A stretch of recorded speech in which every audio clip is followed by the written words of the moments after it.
বন্ধুরা, আমরা যদি প্রথম শ্রেণীর 5 পৃষ্ঠায় লক্ষ্য করি, এখানে শুরুতেই বলা হয়েছে গণনা।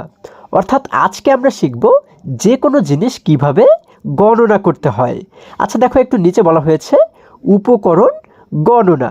দেখো তার নিচে বলা হয়েছে গণনা করি।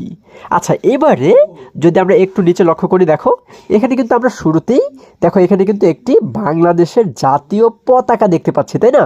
তাহলে আমি যদি তোমাদেরকে এবারে প্রশ্ন করি যে এখানে কয়টি জাতীয় পতাকা রয়েছে, তোমরা কি বলবে? হ্যাঁ, তোমরা নিশ্চয়ই বলবে যে এখানে একটি বাংলাদেশের জাতীয় পতাকা রয়েছে। তাহলে আমরা কিন্তু উত্তরে বলবো একটি, তাই না? আচ্ছা এরপরে যদি আমরা এই পাশে চলে যাই, দেখো এবারে আমরা কিন্তু এইখানে দেখো কিছু কাঁঠাল দেখতে পাচ্ছি, তাই না? কাঁঠাল হচ্ছে কি আমাদের জাতীয় ফল, অর্থাৎ বাংলাদেশের জাতীয় ফল হচ্ছে কাঁঠাল। এবারে আমি যদি তোমাদেরকে প্রশ্ন করি যে এখানে আমরা কতটি কাঁঠাল দেখতে পাচ্ছি, তোমরা একটু গণনা করে বলো তো। হ্যাঁ, তোমরা এবারেও ঠিকই বলেছো। আমরা দেখতে পাচ্ছি একটি কাঁঠাল, দুইটি কাঁঠাল, অর্থাৎ এখানে মোট কাঁঠাল রয়েছে দুইটি।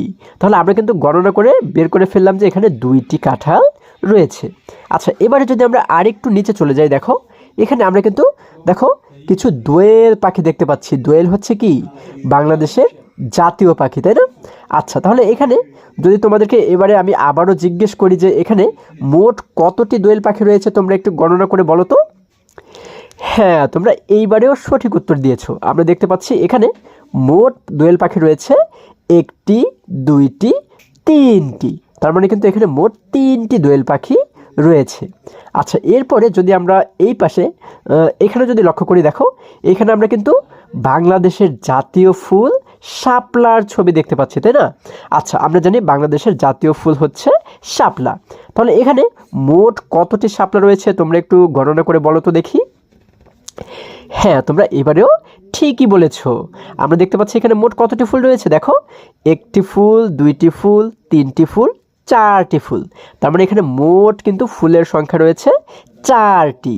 আচ্ছা এরপরে যদি আমরা আরেকটু নিচে চলে যাই, দেখো এই জায়গাতে আমরা যে ছবি দেখতে পাচ্ছি এটি হচ্ছে কিসের ছবি? এটি কিন্তু রয়্যাল বেঙ্গল টাইগার, অর্থাৎ এটি হচ্ছে কি বাংলাদেশের জাতীয় পশু। আমরা জানি বাংলাদেশের জাতীয় পশু হচ্ছে রয়্যাল বেঙ্গল টাইগার। আচ্ছা এখানে আমি তোমাদেরকে যদি এবারে আবারও প্রশ্ন করি যে এই জায়গাতে মোট কতগুলো রয়্যাল বেঙ্গল টাইগার আছে, তোমরা কি বলবে?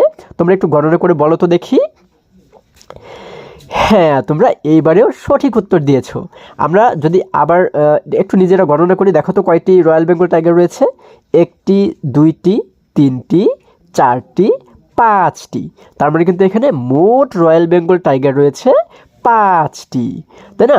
আচ্ছা তাহলে কিন্তু আমরা খুব সহজেই গণনা কিভাবে করে করতে হয় সেই বিষয়টি শিখে গেলাম, তাই না?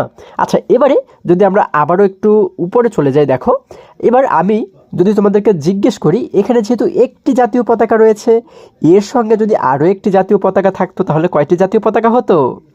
হ্যাঁ, তোমরা ঠিকই বলেছো। তাহলে কিন্তু দুইটি জাতীয় পতাকা হতো, তাই না?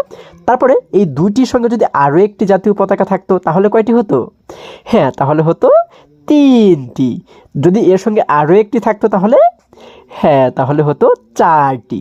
আচ্ছা এবারে যদি আমরা এই কাঁঠালের কাছে চলে যাই, এখানে কাঁঠাল রয়েছে কয়টি? একটি কাঁঠাল, দুইটি কাঁঠাল। এবারে যদি এই দুইটি কাঁঠালের সঙ্গে আরও একটি কাঁঠাল থাকতো তাহলে কয়টি কাঁঠাল হতো? হ্যাঁ, তোমরা ঠিকই বলেছো। তাহলে কিন্তু তিনটি কাঁঠাল হতো, তাই না? এবারে তিনটির সঙ্গে যদি আরও একটি থাকতো তাহলে কয়টি হতো? হ্যাঁ, তাহলে হতো চারটি, এবং চারটির সঙ্গে আরও একটি থাকলে হতো পাঁচটি, তাই না? আচ্ছা এরপরে যদি আমরা এই দোয়েল পাখির কাছে চলে যাই, দেখো এখানে মোট দোয়েল রয়েছে কতটি? একটি, দুইটি, তিনটি। এবারে যদি আমি তোমাদেরকে জিজ্ঞেস করি যে এই তিনটি দোয়েল পাখির সঙ্গে যদি আরও একটি দোয়েল পাখি এসে এখানে বসে তাহলে কয়টি দোয়েল পাখি হবে? হ্যাঁ, তাহলে কিন্তু হয়ে যাবে চারটি দোয়েল পাখি। যদি এই চারটির সঙ্গে যদি আরও একটি দোয়েল পাখি উড়ে এসে বসে এখানে তাহলে হবে কয়টি? তাহলে হয়ে যাবে পাঁচটি। যদি এই পাঁচটির সঙ্গে যদি আরও একটি উড়ে এসে বসে তাহলে হয়ে যাবে ছয়টি, তাই না? আচ্ছা তাহলে এরপরে দেখো যদি আমরা এইখানে লক্ষ্য করি এখানে শাপলা রয়েছে কতটি? একটি, দুইটি, তিনটি, চারটি। তাহলে এই চারটি শাপলার সঙ্গে যদি আরও একটি শাপলা আমি এখানে রেখে দেই, হ্যাঁ আমি এই চারটির সঙ্গে আরও একটি শাপলা এইখানে রেখে দিলাম, তাহলে মোট কয়টি শাপলা হবে? তাহলে চারটির সঙ্গে আরও একটি মিলে হয়ে যাবে 5টি, তাই না? আচ্ছা, তাহলে এই 5টির সঙ্গে যদি এই পাশে আরও একটিকে রাখি তাহলে কয়টি হবে? হ্যাঁ, তোমরা এবারেও সঠিক উত্তর দিয়েছো, তাহলে হবে 6টি। 6টির সঙ্গে যদি আরও একটিকে রাখি তাহলে কয়টি হবে? হ্যাঁ, তাহলে হয়ে যাবে 7টি। দেখো আমরা কত সহজে কিন্তু গণনা করে ফেলছি, তাই না? আচ্ছা, এরপরে যদি আমরা এই যে রয়্যাল বেঙ্গল টাইগার আমরা দেখতে পাচ্ছি, দেখো এটির কাছে যদি আমরা আবারও চলে যাই, এখানে মোট কয়টি রয়্যাল বেঙ্গল টাইগার আমরা গণনা করেছিলাম? 1টি, 2টি, 3টি, 4টি, 5টি, তাই না? এখন এই 5টির সঙ্গে যদি আরও একটি দৌড়ে দৌড়ে রয়্যাল বেঙ্গল টাইগার এই জায়গাতে চলে আসে তাহলে কয়টি হয়ে যাবে?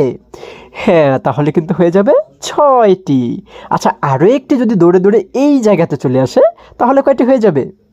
হ্যাঁ, তাহলে কিন্তু হয়ে যাবে 7টি, তাই না? এবং এই 7টিকে দেখে যদি আরও একটি দৌড়ে ওদের কাছে চলে আসে তাহলে কয়টি হয়ে যাবে? হ্যাঁ, তোমরা এইবারেও ঠিকই বলেছো, তাহলে হয়ে যাবে কিন্তু 8টি। তারপরে আরও একটি আসলে হয়ে যাবে 9টি, আরও একটি আসলে হয়ে যাবে 10টি, তাই না? তাহলে আশা করি তোমরা খুব সহজেই বুঝতে পেরেছো যে কিভাবে করে যে কোনো কিছু বা যে কোনো উপকরণ গণনা করতে হয়, তাই না বন্ধুরা? তাহলে আজকে আমাদের এই পর্যন্তই, আবারও দেখা হবে পরবর্তী ভিডিওতে।